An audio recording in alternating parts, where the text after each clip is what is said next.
respuestas con el pastor Ágreda. ¿Cuál es la iglesia históricamente original? Siempre hemos escuchado que la Iglesia Católica Romana es la original y que todas las demás son sectas. Veremos si eso es verdad a continuación. Históricamente la iglesia nació en Jerusalén en el día de Pentecostés, de acuerdo con el libro de los Hechos capítulo 2.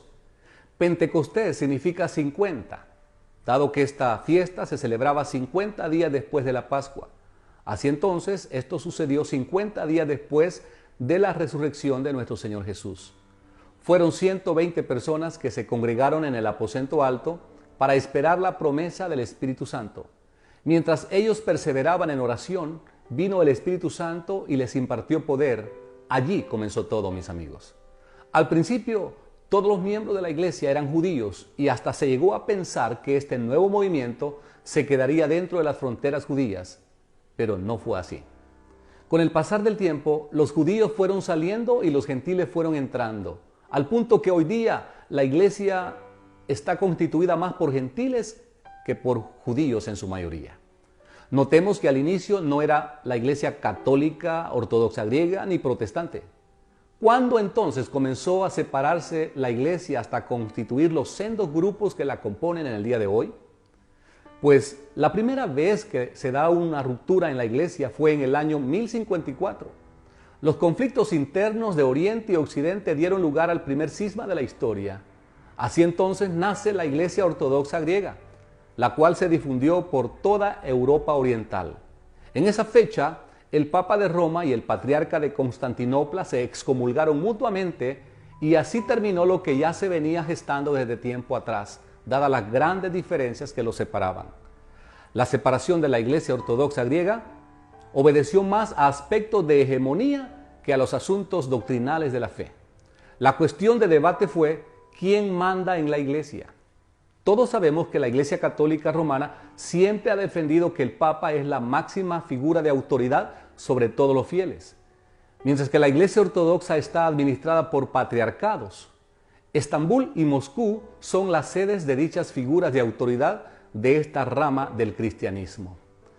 Pero también la Edad Media fue testigo de los abusos del clero romano y de la lejanía a que habían llegado en asuntos de fe y práctica, lo que hizo necesario que hombres de Dios y grupos celosos de la fe del Nuevo Testamento se negaran a continuar de esa manera.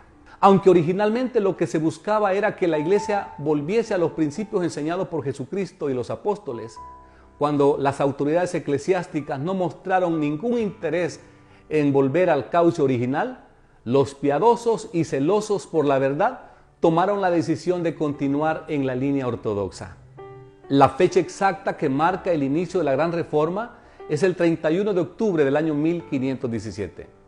En la mañana de ese día, Martín Lutero clavó en la puerta de la Catedral de Wittenberg sus 95 tesis o declaraciones de fe.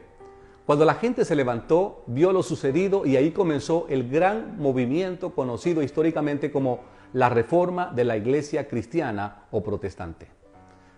La pregunta que nos hacemos hoy día es, ¿quién se separó?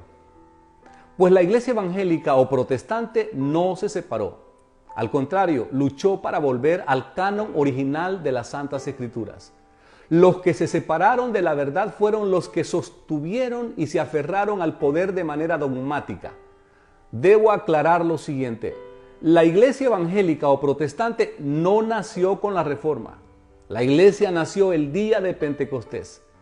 Es un absurdo de interpretación histórica creer que la iglesia evangélica nació con el evento de la Reforma. Así entonces, la iglesia evangélica o el mundo protestante no somos sectas como se nos pretende apodar. Una secta es un grupo de personas polarizadas alrededor de la interpretación que alguien hace de la Biblia y caracterizado por grandes desviaciones con respecto al cristianismo ortodoxo en lo que se relaciona con las doctrinas cardinales de la fe cristiana. Si algo llevará a un grupo a convertirse en una secta, lo será por indicadores como los que le mencionaré a continuación. Primero, cuando ha habido un rompimiento con la iglesia histórica. Nosotros nunca hemos hecho tal cosa. Habrá que preguntarse quiénes sí rompieron con la iglesia histórica. 2. cuando existe un exagerado énfasis en asuntos periféricos o secundarios.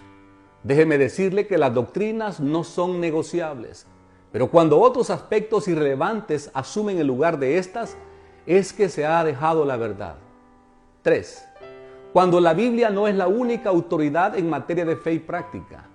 Nosotros nos limitamos a la Biblia únicamente. La Iglesia imperial u oficial, además de la Biblia, también obedece las órdenes de la Santa Sede, aunque éstas violenten el espíritu de las Santas Escrituras. 4. Cuando malinterpretan a la persona de Jesús. Básicamente, no se puede negar ni su humanidad ni su divinidad. Jesús fue 100% Dios y 100% hombre mientras estuvo en la tierra. Y 5. Cuando enseñan que la salvación se consigue por obras. Jamás hemos creído que al cielo se llegará por hacer buenas obras. Estas no deben ser condición para la salvación, sino el fruto de ella. Es más lógico concebir una secta como un grupo que ha dejado la verdad que concebir a aquellos que la han buscado y pagado caro para conservarla como si fueran una secta. Por lo mismo, nadie puede ni debe presumir ser la única iglesia auténtica o original, ya que todos, ortodoxos griegos, protestantes y católicos romanos, venimos del mismo origen, el día de Pentecostés. Respuestas con el pastor Ágreda.